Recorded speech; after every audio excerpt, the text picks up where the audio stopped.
Hey, ladies and germs, let's talk about startups in the future today. One of my absolute favorite topics to talk about. I've been immersed in this world for some time now, which makes me think that I've got a reasonably good grasp of startup orbital mechanics, even if I say so myself. Let's start off with the philosophy of startups, the nature of the beast. They are one of the greatest forces in humanity's arsenal of tools of change and progress. They have been one of the most prominent instruments used by individual units or units of a meager few to effect changes that will shape the trajectory of a species. They're nothing too fancy, comprising of a idea, a compelling idea, a founder or a team that breeds this idea and lives this idea, and, and the actualization of this vision. USA was a startup, and so were the Olympics, and so was Google. But this discussion will be focusing on business startups only. They show the power of conviction, of a vision, of a growth mindset that is willing and tuned to the growth of the startup itself, growing with the startup. The founder growing with the startup, the founder and the founding team growing with the startup, with the demands of it. Bring these together and you have a recipe for radical change and progress. They're almost like magic once they're inhabited one's mental space, almost like an intoxication, with the promise of a new idea, the potential of a vision which, once actualized, could impact the lives of millions positively, to build something that might outlast you, to that might become your greatest legacy, and that could inspire others, is also the only instrument or vehicle that could allow one to rise multiple levels on the ladder of wealth. There are a limited number of ways of rising to the top. One is being born in nobility, and nobility could refer to different things. Or one is being, and the other one is becoming nobility. And startups are one of the greatest, most potent vehicles that might elevate one to the very top. They are probably one of humanity's greatest inventions. The idea of being rewarded for adding value to the world. So neat and simple a notion, and yet so world transforming, as we've seen in the last 200 years, 100 years especially, and especially last 50 years. Sure, it's not a completely level playing field, with some having more advantages, unfair advantages, what is what some might call these, but then all is completely fair. And life never came with any expectations of fairness, except for those that we toppled onto life. They're also a relatively recent invention. Sure, we have been doing business for the longest time, where even our closest living ancestors doing a primitive form of business by exchanging goods and services. But with startups, with the element of innovativeness, with the element of disruption that they bring about, with the element of imagining a radically new world, they have shaped so much of our current culture, and they will go on to shape so much of the world that we are building. Because the modern world has been built upon these behemoths, which were once, not too long ago, mere startups, mere fledglings. What turbocharged the world was this. What turbocharged um, this trend was a world in which people could start having an outsized impact, could have even an exponential impact, which was only possible by monarchs back in the day. A monarch could say to their subject, okay, these rules are going to change, and that could change their life completely. But beyond that, and even that was very limited because that wasn't technology wasn't involved, so it didn't really lead to exponential changes, except for maybe some kinds of um, mild exponential social changes. But I wouldn't really class them into an exponential change. Some people might, but I wouldn't do that. And what led to this what started this was the printing press with its potential of dissemination of ideas to the farthest corners of the world, which also opened the door before the Industrial Revolution kicked the door down, creating many stories of those who came from nothing and who ended up building the very ins- the very entities and instruments and vehicles that ended up shaping the post-industrial revolution world, the post-enlightenment world.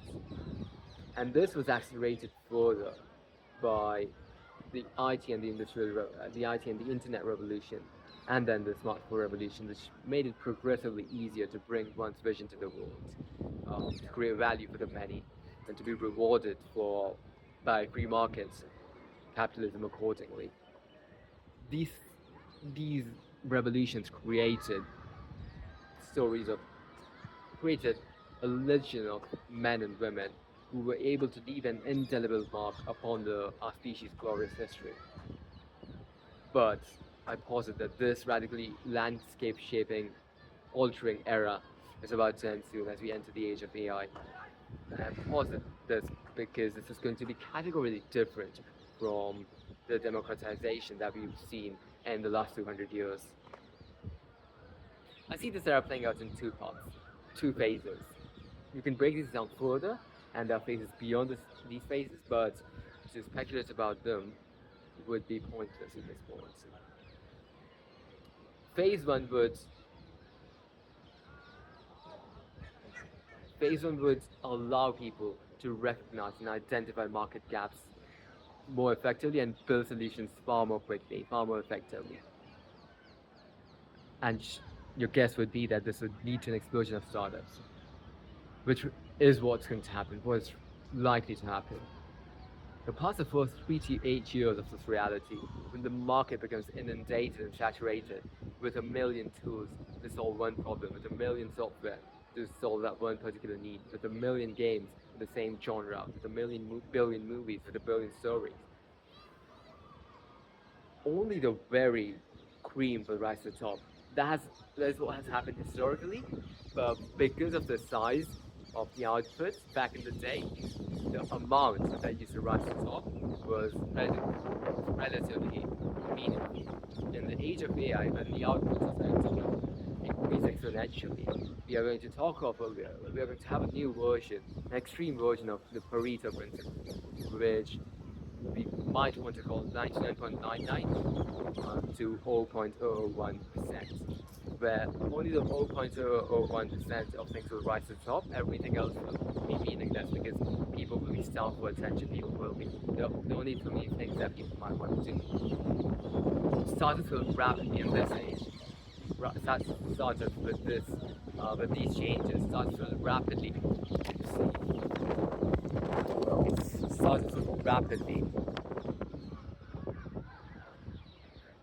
cease to become a lucrative way of building wealth, and before long even making any money. And this is going to happen because of phase two, where any entity that owns an ASI is going to, or even a very powerful AGI, is going to direct its attention towards identifying market gaps, towards identifying the best games, the premises for the best games, designing the best games. All of this could be done exclusively by this ASI system.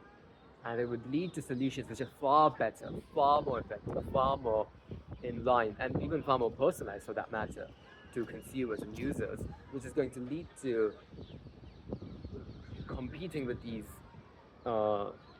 outputs almost impossible by mere humans. It's these ASI tools and games and solutions and softwares and apps and ideas which are going to rise to the very top. And that means that the amount of rewards to be had by startup founders are likely to nosedive very, very rapidly within a span of months. This means, and this is a very personal point for a certain category of people, that this is the last chance saloon for some people to upgrade the financial stations. For as democratizing as AI can be and has been, the counter forces of consolidation and centralization will be enforced still. And because ASI itself will be a centralized entity, it will have this consolidating power which will overpower the democratizing force of other minor AI systems that most people will have access to in their own local environments. This is also going to happen because of a strong tendency of power or wealth or resources to consolidate. And because AI is as broadening, as much as AI is a broadening and widening force, it can be equally narrowing and constraining in certain contexts, with certain biases, with certain priors. I think that is likely to happen over here. Now let's take a quick detour and talk briefly about the why of startups. Why do people want to do startups? It just becomes such a thing, and especially in certain cultures, who want to become it. Seemed to be in the 1960s, astronauts was the it thing. Startups have now become the it thing. Almost everyone who might want to do a startup, wants to do a startup. So let's ask ourselves why. What exactly is it about this? The biggest one, this is not the biggest one for maybe all the people, but one of the big ones is the desire to change or shape the world according to one's own design, even if in small ways. And you build a startup, even if your startup has a few 100,000 users, you're changing their life in a small way. If the app that you build, or if the website, if the application that you build has been a part, and is a recurring part of their life, being able to touch people's lives like this is not a privilege that comes easy, because people sound precious to own that, to convince people to part ways with their time or their money or their attention. That requires something that actually adds real value, or has the impression, has the illusion of adding real value, like the Facebooks and the Instagrams of the world. But it still takes a lot of efforts, a lot of brilliance, even a hint of genius in many cases, to get to that point.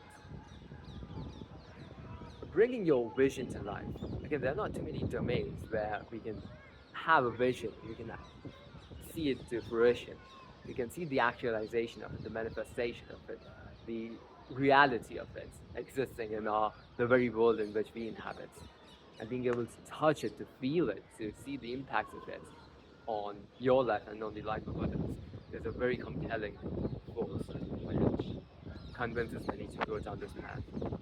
Then there's the ability to start to want to affect changes, affect change, rapid, radical change, faced with once past a certain size, once past a certain scale of ambition, once past a certain level of ambition, which usually starts out with wanting to make a lot of money or when wanting to accumulate power, which comes with that kind of impact, that kind of influence that many of these large-sized companies and startups have. Companies would want to effect changes in the society. They imagine Google has a manifesto, I'm sure, that is not public, that this is the code that we want to build. And because they have the tools to nudge the world in that direction, they are actually doing that in small ways. OpenAI, same thing, they'll change the world radically.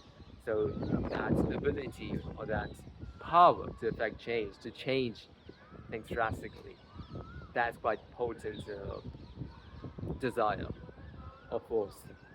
Then the personal one is another big personal one is a legacy.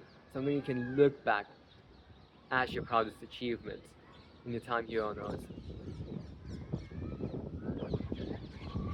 Another one is inspiring others with the mission of your organization, even shaping lives of minds, which goes back to one of the points we discussed a moment ago, but this is separate from that, because this is more about building something that's so inspiring and makes people want to embody the principles that went into building that.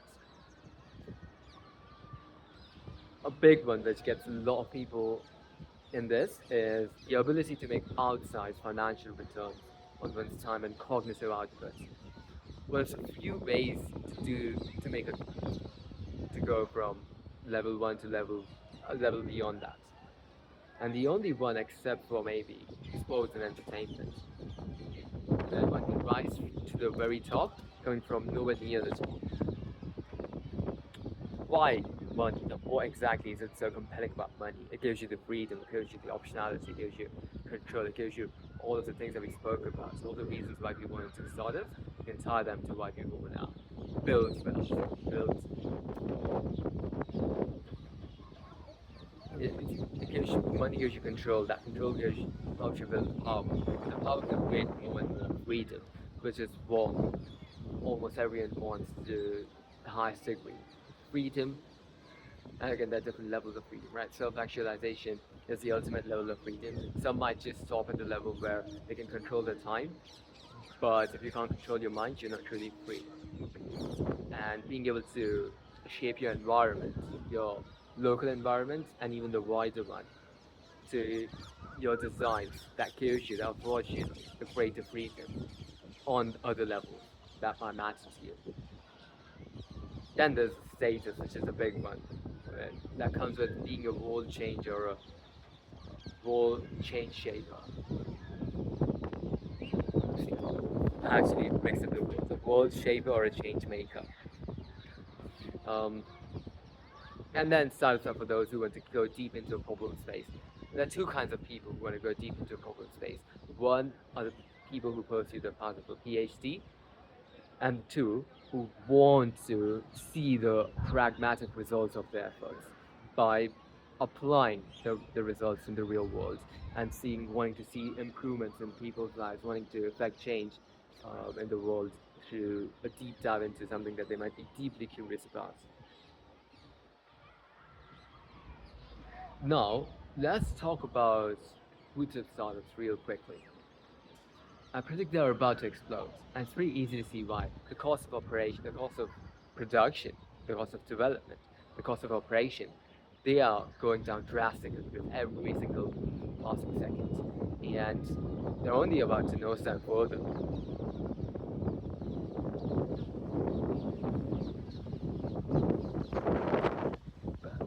The way I see this bootstrap startups is that there's going to be an explosion, sudden explosion that we, the likes of Retreat, cannot imagine. And then at the final, you see, and the father shows, we are going to see the flood of startups, not just bootstrap startups, but startups in general, come to a trickle from the flood that was just years ago.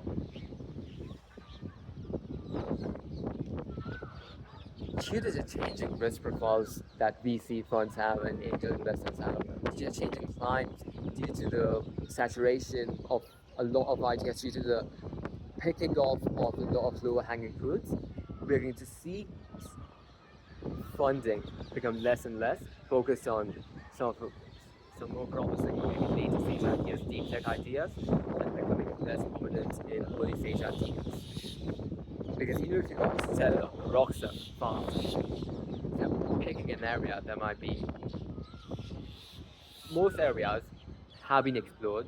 There have been solutions that have been tried out, and it would be difficult. That's to find the lower hanging fruit. So it would be difficult to imagine a world in which VC tend to continue to fund early stage startups at the same rate. That is going to change the dynamic for the startup ecosystem, where a lot of people will want to go down the bootstrap ecosystem, the bootstrap route, but not merely because of that. The other reason is that, as I mentioned, the cost of production, the cost of operations are going to nose and have gone down substantially. They're only going to go down further. It is going to make bootstrapping a very compelling proposition for many.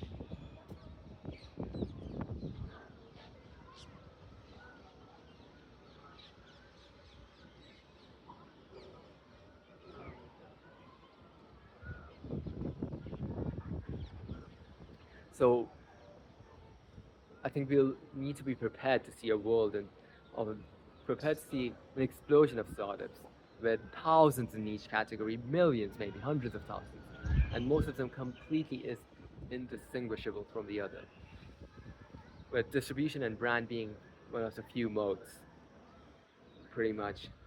And following that, we'll see a supernova of startups and of better alternatives created almost exclusively by AGI that drives out all the competition, that leads to the end of the startup tree. It wouldn't be all doom or gloom though, because under certain conditions, those who love the optionality, there are those who, even in the world of UBI, who will want more, who will want